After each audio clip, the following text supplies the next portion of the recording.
When I was 15 years old, excuse me, it was the summertime. My mom came in and gave me a pep talk.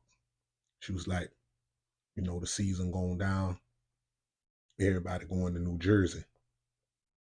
I never been on the road to work, so I want to go on the road to work. I'm going to send you and the kids to stay with daddy, which is my mother, father, and my grandfather. So, like I say, I was 15. So I had my baby brother by 9 years, my sister by 10, and my baby sister Sophie, I had her by 12. So they didn't know what was going on. But mama took us to an old mom and pop store in the hood. She loaded us up with sandwich meat, cheese, bread, packed our little bags up or whatever. And she took us an hour or so to West Palm Beach to the bus station. When we got to the bus station, I got the ticket.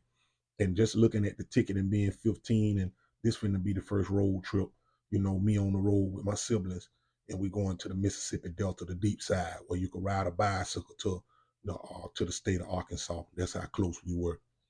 Anyhow, we get on the bus, and the trip was going good, but you got 3 little kids with you. Like I say, I'm 15. I had already been a master at being able to see after them after losing my brother. I swore to never let anything like that happen again. I was extra cautious with them. So, but anyhow, misunderstanding the ticket or whatever, when we was going to get there on this long ride, by the time we got from West Palm to Atlanta, all the food was gone. So I think mom gave me maybe $10, $5 or something like that. But I got 3 little kids, man, and all they want to do is eat. I got to make sure they go into the bathroom. I got my little sister in my arm. I got with everybody in the seat. I got Kim and Gary sitting beside me. So we ran out of food, man. By the time we got to Memphis, Tennessee, it had got to a point where I had to go in the bus station where we was at. We had a 6-hour layover, about maybe an hour away from where we was going at. My granddaddy was going to pick us up from Clarksdale, Mississippi. And when we got to that bus station in Memphis, I had to go and ask one of the people in the bus station, man, hey, man, my sisters and brothers, they hungry. I misunderstood the ticket or whatever the case may be, man, and they need to get something to eat, man. So the guy went in there and paid for some cheeseburgers, some fries, and, that was real good, man. And it had got to a point to where I was mimicking everything that I learned from my mama. Just to see them eat was good enough for me. I ate a few bites, even though I was hungry. I ate a few bites and not just let them just churn away on the food. Anyhow, we end up getting up to where my grandfather was. I had seen him in 12, 13 years or something like that. So, that was a beautiful reunion. We went and seen a few people in the family that we knew. And I thought maybe we was going to be inside of the city of Clarksdale. He took us about 20 miles. And I found out then that my grandfather was a Bedouin. He stayed in the woods. He don't like to come out.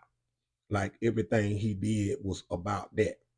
And when we got to his house, it was in the middle of nowhere. At nighttime, it looked like we was on a desert island or something. So, that was kind of crazy. No stores wasn't nowhere around or whatever. I think the nearest store was maybe 5, 6 miles away. But I had already been experienced sexually. And if you've been following me, you will know what I spoke about earlier. My grandfather had somebody to come over to the house, and I'm a name dropper just for the sake that it's been so long ago. I don't know where she at. She don't know where I'm at. If she saw this, she probably wouldn't even be able to recognize me. Her name was Donna, and she was a country hick. Had some thick Coke bottle glasses, but being out there in the middle of nowhere, she was the only light that I had in my eyes. And she used to come over to my grandfather's house. He didn't have a running water inside of the house. So we would have to get a big old foot tub and fill it up with water outside of the porch, right on the side of the porch, and tote it in. Then we would have to heat up the water on the stove and then pour it into the tub to take a bath. So I used to watch her. I used to go around, but the house was so big and creaky that when I walked, you could hear the baseboards. I'm talking about it was obvious. So granddaddy used to go to sleep, and I used to go around through the door, like right here, and when she be in like in the kitchen area taking a bath, I used to be peeping through the through the little peephole right there, and she used to see me.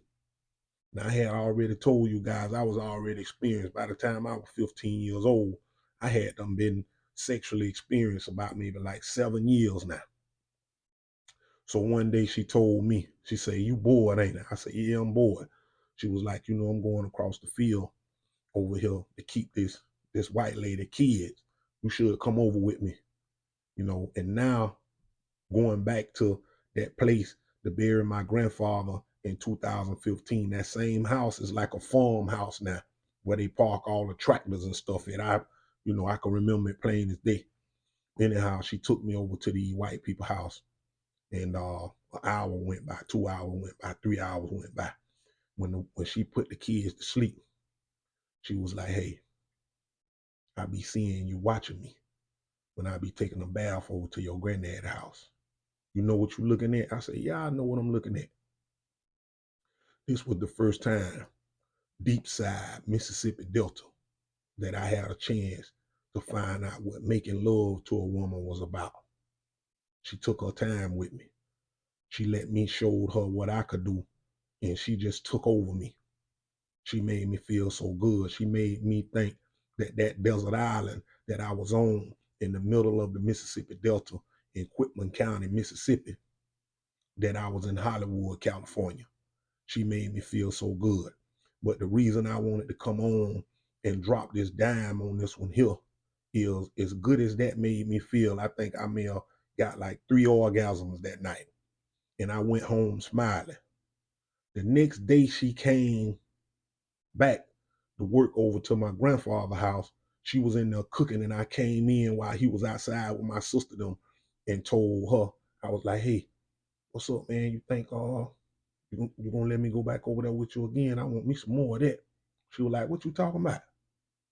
She like, "Man, I don't know what you talking about, man. You don't get out of here, I'm gonna call your granddaddy." I say, "Huh?" So she was like, "Yeah, if you don't get out of here disrespecting me, I'm gonna call your granddaddy."